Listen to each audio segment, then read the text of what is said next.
बड़ी खबर इस वक्त की यही है कि सेना ने गृह मंत्रालय को यानी कि सरकार को वीडियो सबूत सौंप दिए हैं और सरकार इस बात पर विचार कर रही है कि क्या इन सबूतों को सार्वजनिक किया जाए।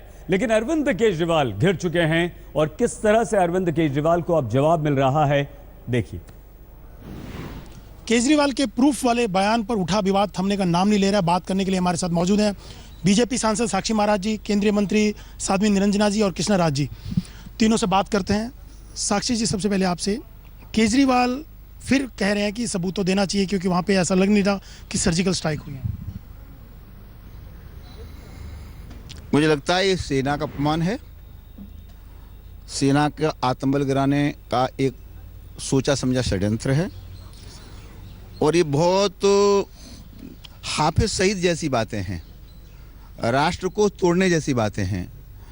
और ऐसी बातें करके कभी कभी लगता है कि केजरीवाल क्या पाकिस्तान में चुनाव लड़ने वाले हैं या पाकिस्तान में बसने वाले हैं या हाफिज सईद से मिलने वाले हैं।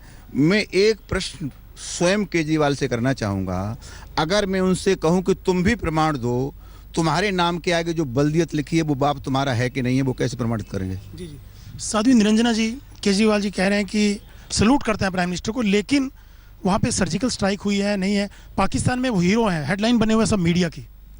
मुझे लग रहा है केजरीवाल को लगने लगा कि मुझे कोई पूछने वाला नहीं बचा है। ऐसे समय पर बयान देना जब देश से एकजुट होकर के देश की रक्षा के लिए सैनिकों का मनोबल बढ़ा रहा है, और मुझे लग रहा है देश ही नहीं पूरे विश्व में आज पूरे भारत के साथ पूरा विश्व खड़ा हुआ है। मुझे लग रहा है केजरीवाल ने जो बयान दिया है ये दुर्भाग्यपूर्ण है, देश के सैनिकों का मनोबल तोड़ने का है। दूसरी बात, तुम कुछ कर नहीं सकते हो तो कहने का भी तुम्हें अधिकार नहीं है। जिनके बल पर रात्रि में अपनी बीबी और बच्चों के साथ चैन की नींद सोते हो, उन्हीं सैनिकों पर सवाल उठाना मुझे लग रहा है ये देश के साथ गद्दारी है, और ऐसे लोगों के खिलाफ देश के गद्दारों की लाइन में खड़ा करके इनके खिलाफ FIR होनी चाहिए। कृष्णा जी, केजरीवाल वहाँ पे छाए हुए पूरे मीडिया में पाकिस्तान में, चाहे वो टीवी हो अखबार हो, लेकिन केजरीवाल फिर कह रहे हैं, हालांकि उन्होंने क्लैरिफाई किया, मैं तो कह रहा था मुंह तोड़ जवाब देना चाहिए उनके प्रोपगंडे का जो फैला रहा है पाकिस्तान, लेकिन उसके बाद फिर ट्वीट किया कि सबूत देने चाहिए क्योंकि वहाँ ऐसी स्थिति नहीं लग रही है कि सर्जिकल स्ट्राइक हुई हो। और लेकिन बीजेपी और तमाम लोग कह रहे हैं, उमा भारती जी ने भी कहा कि वहाँ बस जाना चाहिए जाकर के उनको। देखिए, पहले तो मैं देश के अपने जवानों को सैल्यूट करती हूँ, और देश के प्रधानमंत्री जी ने जो बड़ी खूबी से हमारे देश से जा कर के हमारे जवानों को बहुत अच्छी तरह से सबक सिखाया है। बार बार पाकिस्तान ये कहता था कि प्रूफ लाओ, प्रूफ लाओ। अब वो पाकिस्तान की धरती पर ही तमाम आतंकवादियों को मार गिराया गया, तो अब प्रूफ।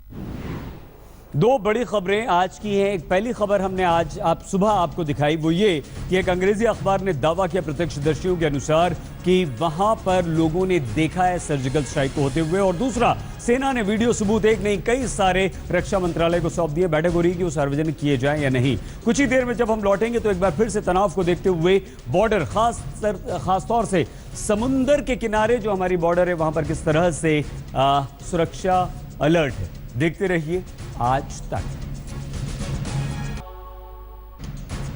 बड़ी खबर यह है कि सेना ने कई सारे वीडियो सबूत सर्जिकल स्ट्राइक रक्षा मंत्रालय को सौंप दिए। उधर पाकिस्तान की अगर बात करें तो वहां पर नेशनल असेंबली ने एक संयुक्त सत्र बुलाया है और वेंकैया नायडू, केंद्रीय सूचना एवं प्रसारण मंत्री, ने ये कहते हुए सर्जिकल स्ट्राइक पर कटाक्ष किया है सवाल उठाने वालों पर कि नरेंद्र मोदी से जलने वाले सर्जिकल स्ट्राइक पर सवाल खड़े कर रहे हैं।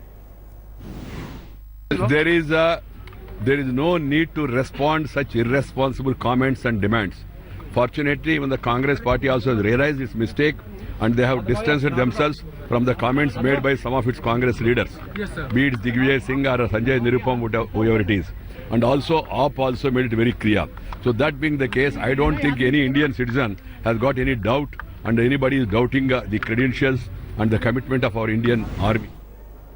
सर्जिकल स्ट्राइक पर सुबह से कई सारी बड़ी खबरें आई हैं, कुछ ही देर में बताएंगे हर खबर आपको। बने रहिए हमारे साथ, देखते रहिए आज तक।